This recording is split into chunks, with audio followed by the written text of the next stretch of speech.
During the Soviet era, when academic science was shackled by party dogmas and myths about the greatness of Russian culture served as state ideology, a man from Almaty emerged who managed to bring the entire Russian historiography to its knees. And yet they say that one man can't make a difference. He accomplished what neither academicians, nor Western researchers, nor Soviet dissidents had managed to do. Without making any grand statements, this man single-handedly called into question the entire system of Russian historiography. His courage exposed the lies upon which Russia's cultural identity had been built for decades, if not centuries. Soviet academicians never saw it coming. This man did what seemed impossible. He shattered the Catherine Karamzin Soviet version of history. In that version, Muscovy, having stolen the name Rus, appears as an exclusively Slavic land, claiming the purity of its roots and independence from the influence of other cultures, especially Turkic peoples. The long-standing myths that for centuries continuously fueled the idea of Russian culture as something inherently Slavic, unique, and entirely untouchable were completely and utterly shattered. Russian Soviet historiography began to fall apart at the seams, forcing academics and officials to frantically look for ways to save face. And of course, the harassment began, along with attempts to silence the person who dared to encroach on the sacred. But how did he manage to do what even the most influential minds didn't dare attempt? This is the story of how knowledge becomes a powerful weapon against a hated and brutal empire. So, what is the name of this person? And how exactly did he bring official Russian historiography to its knees? You're about to find out everything. Stay tuned.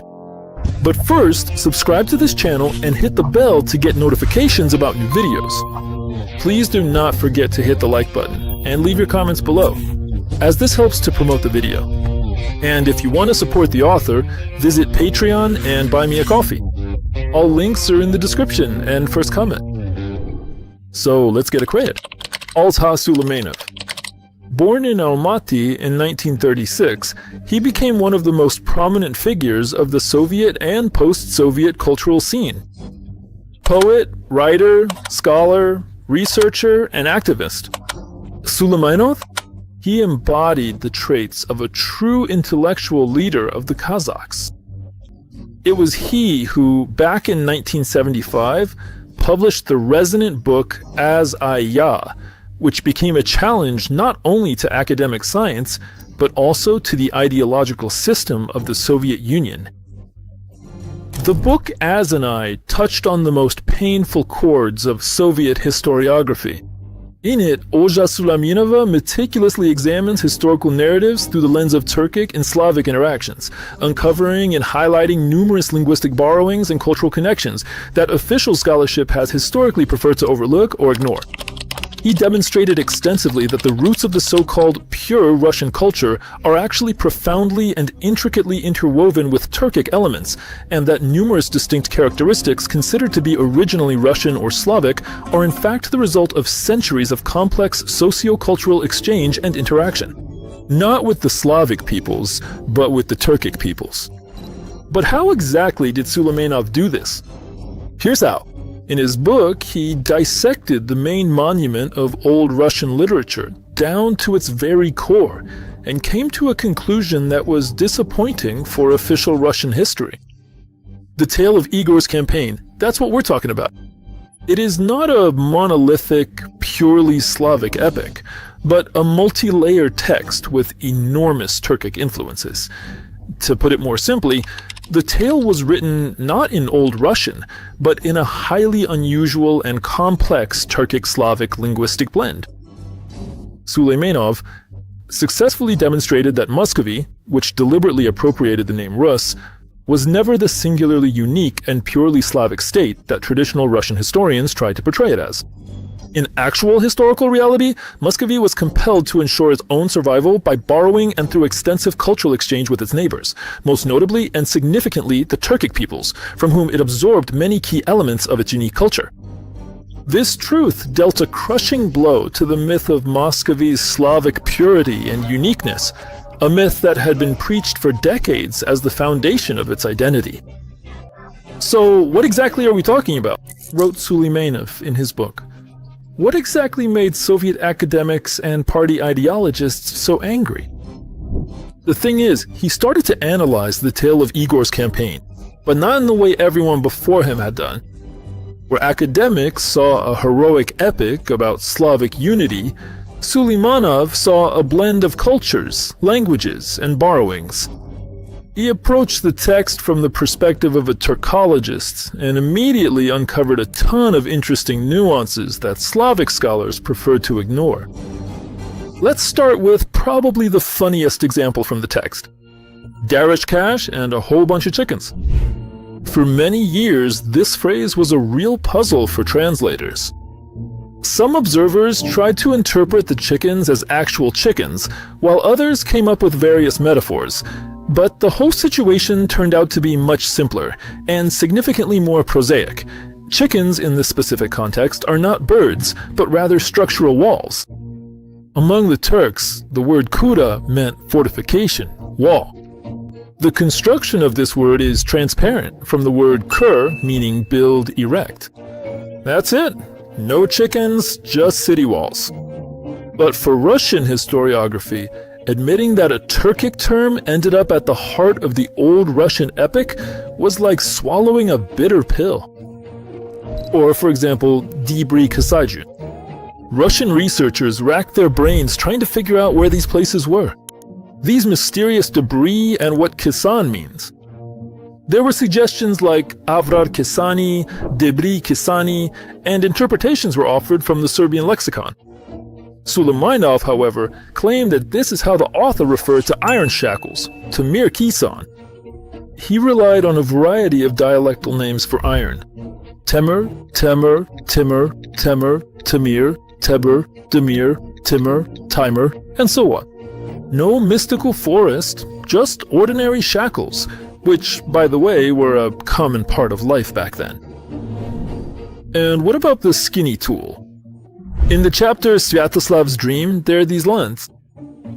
They scatter swords and tules, the filthy and the great council, pearls on the neck and darkness of pleasure. Ah, those skinny tules, which, according to Soviet translators, were worn-out quivers, symbolizing decline and defeat. But if you look at it from the Turkic perspective, everything becomes clear. In Turkic languages, tula means widow.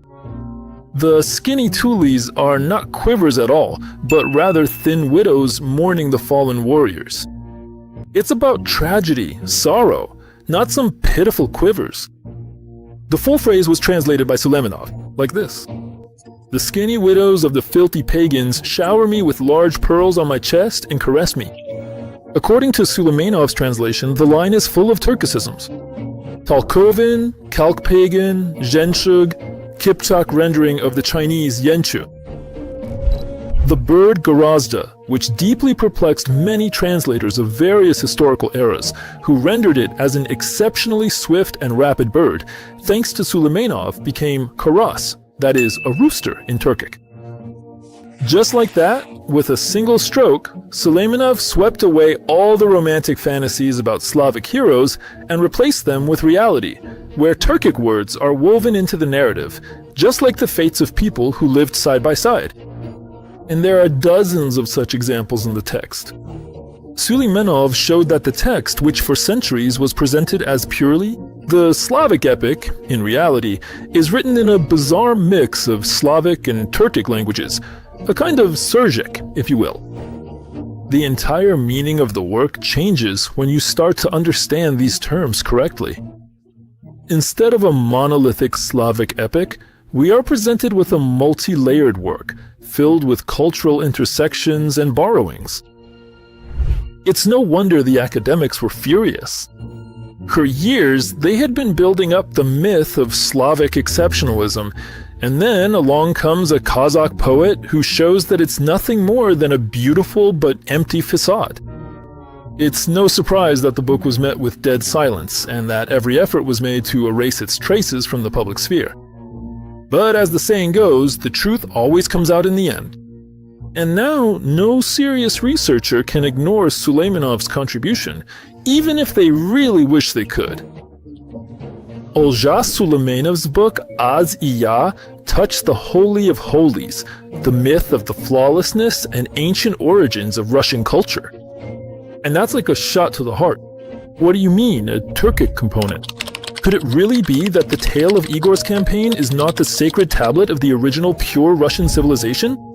The Soviet authorities reacted instantly.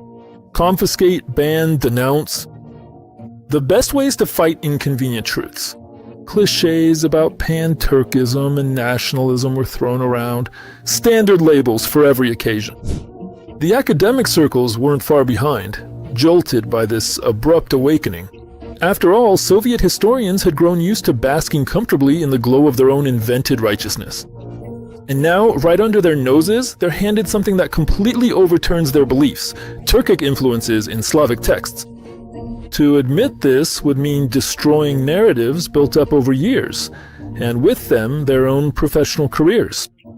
So, accusations of being anti-Russian and undermining the foundations of Soviet historiography were quick to follow.